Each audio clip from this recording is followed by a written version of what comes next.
The content in this magazine could contain references of topics and difficult subject matter that may be triggering. Please honor yourself, inner knowing, and proceed with whatever help or guidance you feel is intuitively aligned.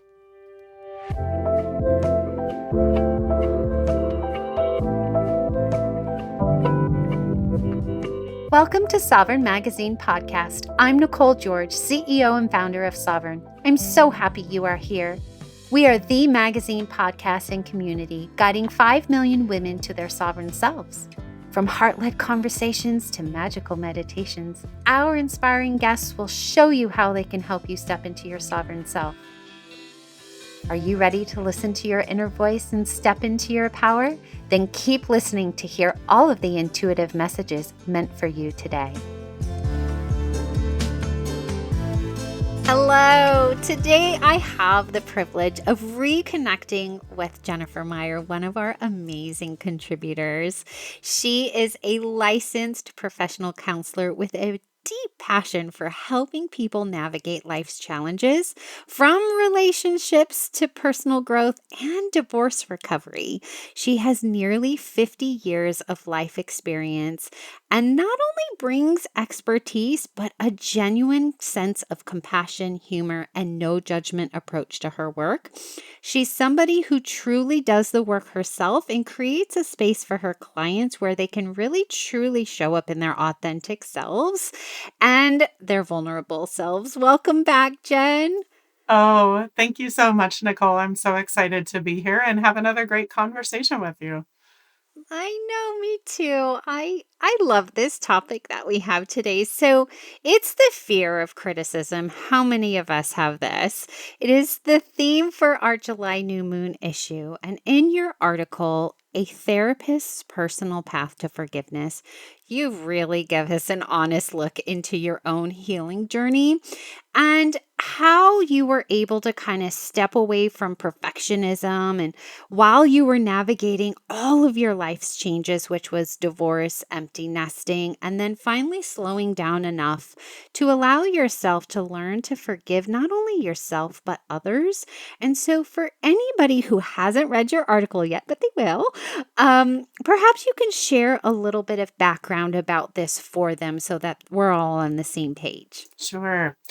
I have gone through basically in the last year and a half so many life changes that have been really big, including divorce, emptiness, becoming a grandmother, all of these things that have been really now at this point really positive. But boy, going through them at the time, it was very chaotic and difficult and just created a lot of changes in a really short amount of time. And so I found it just really, really necessary to slow down and be able to process all of the change that had happened so that I could start letting go of blame and, start forgiving and let go of this fear of criticism that I had for people knowing my actual story. Yeah, I think what I really appreciated the most about your article was how you tied your emotional safety and nervous system regulation to the process of forgiveness and how you connected that understanding and, understanding of your own behaviors, especially through the lens of being trauma informed, with the ability to release this blame and begin that process of regaining emotional safety through that lens of forgiveness. So maybe you can help walk us through this connection between emotional safety and forgiveness. Yes, absolutely.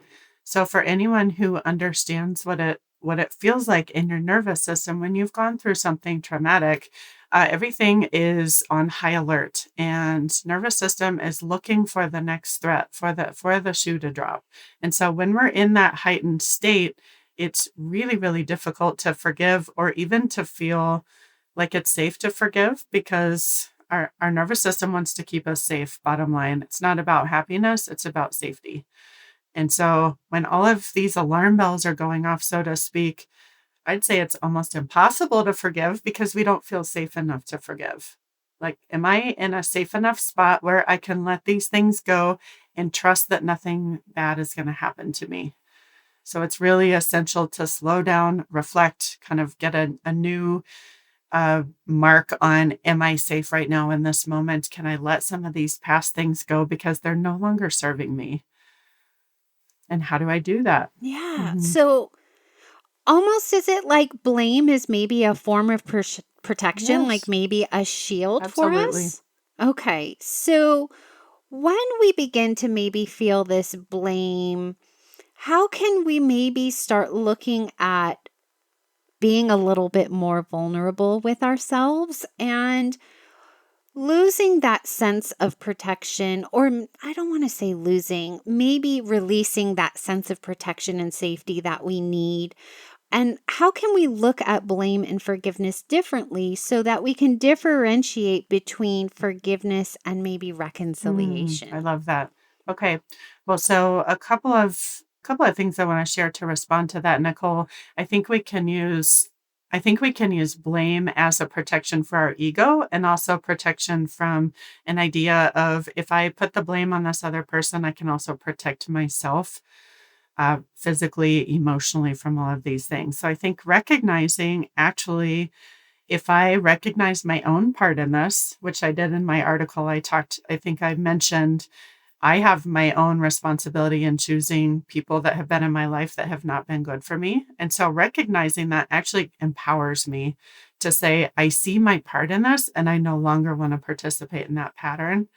And so releasing that says, actually, okay, you have your responsibility, but maybe I'm no longer in relationship with you and it no longer matters. So all I can do to control at this point is recognize my own part.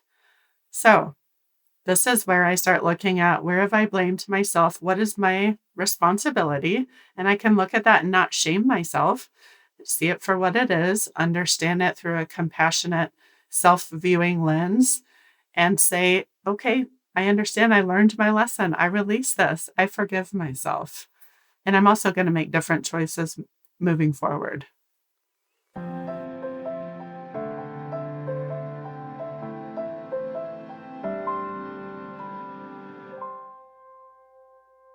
Let's move into our special segment, Steps to Your Sovereign Self, because I want you to keep going on this Yes. subject. So, Jen is going to take you through and guide you through a process where you can figure out what to do and how to recognize ways of finding self forgiveness for yourself if you've made some, let's call them unaligned choices. I don't want to use the word bad, unaligned choices in your life. And so we always want to give you tools to walk away with from our episodes here. So she's going to show you how you can walk through and be guided through the process of self forgiveness. Take it away, Jen. Okay. Thanks, Nicole.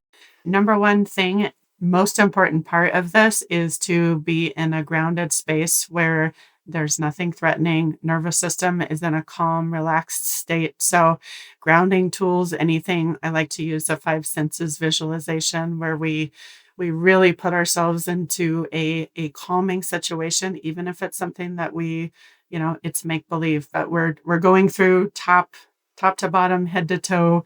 Take a moment and reflect, and deep breaths in through your nose and out through your mouth,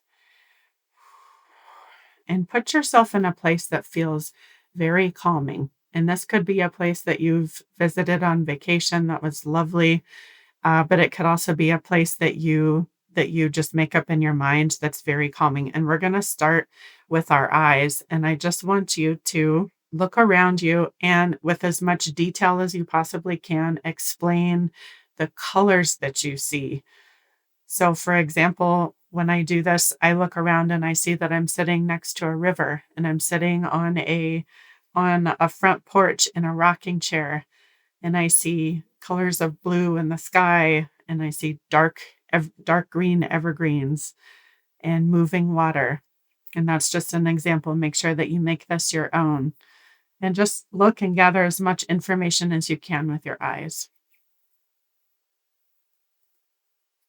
And once you have that, we're going to move down to smell and try to bring in some smells that are comforting and calming to you.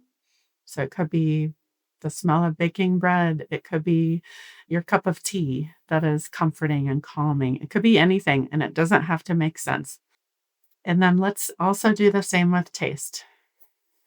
So we're going to bring in something that reminds you of comfort, and picture that you're either sipping on something or eating something that is it's warm, welcoming, calming to you. And this is all part of this picture. And then once you have that, we're going to think about touch. So this is, what clothes are you wearing that are, let's imagine that they're comforting, they're calming clothes, they're soft. And let's also imagine, what do you feel on your skin? So is it warm temperature? Is it humid? Is it dry? Is there a light breeze? What's around you? What are you feeling?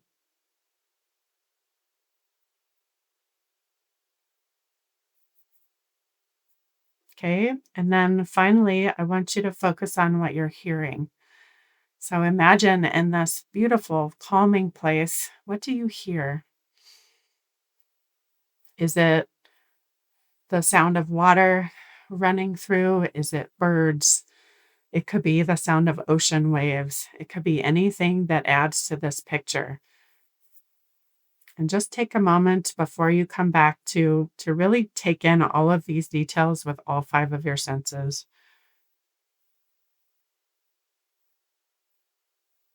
Okay, and once you have that, what this does is it's a little bit like a false reset for your nervous system to say everything right now is safe.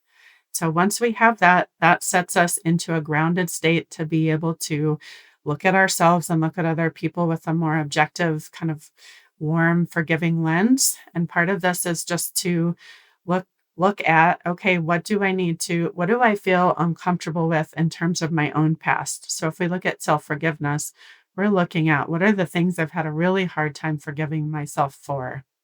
And that could be a writing exercise where you write to yourself, and maybe it's similar to a goodbye letter that I've talked about before, where maybe you're angry at yourself for making certain choices. But then if you do that, make sure that you write that part out and then go back with a compassionate lens and forgive yourself and understand, okay, I understand why I've made these choices.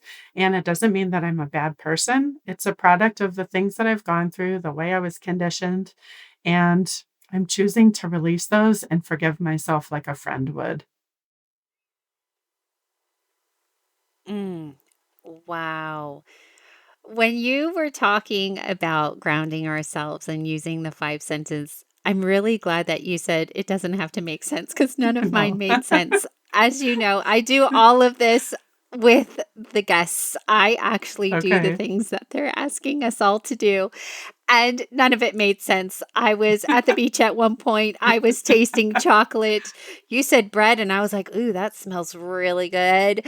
And then I was hearing birds, and I mean, it was just all over the place. And I think part of self forgiveness is actually giving ourselves permission to go there, right? We are so stuck in perfectionism or living the ideal life that was given to us instead of living our life. And a lot of that is reclaiming a sense of who we Mhm. are, wouldn't you say? Yes, absolutely. And I also think that we can learn so much from mistakes and from difficult, challenging chapters that actually make us stronger and wiser and more resilient. So see it as that instead of something that is permanently negative on you. Yes, yes. And I think that our ability to surrender and release is such a powerful tool. And understanding none of us is perfect, not even nature. Like when I look at a leaf and it's not perfect, right? It reminds me not even nature is perfect. It just adapts and it's okay with imperfection. So all of us can be perfectly imperfect together. Yes, I love that. What a great reminder. Yes. Yes, yes. Okay, wonderful. I am so delighted that you were here today and gave us this gift of a grounding five senses connecting in moment. I mean, what a gift to all of our listeners because they can come back to this at any time.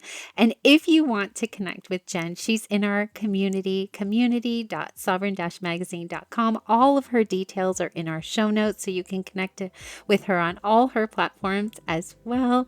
And she will be back later. So don't you worry, you won't miss out on a thing. It has been such a pleasure and joy to be with you today. Same to you, Nicole. Thank you so much for having me on. Oh, so much love. See you on the next one. Bye.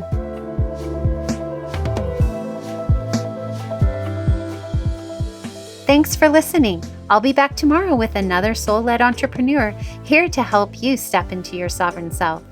Subscribe to our magazine and podcast and join our global community for all the magic. Details to connect with today's guest or join the movement are in the show notes. And if you enjoyed this episode, please leave a review. It helps us reach our goal of guiding 5 million women to self-sovereignty.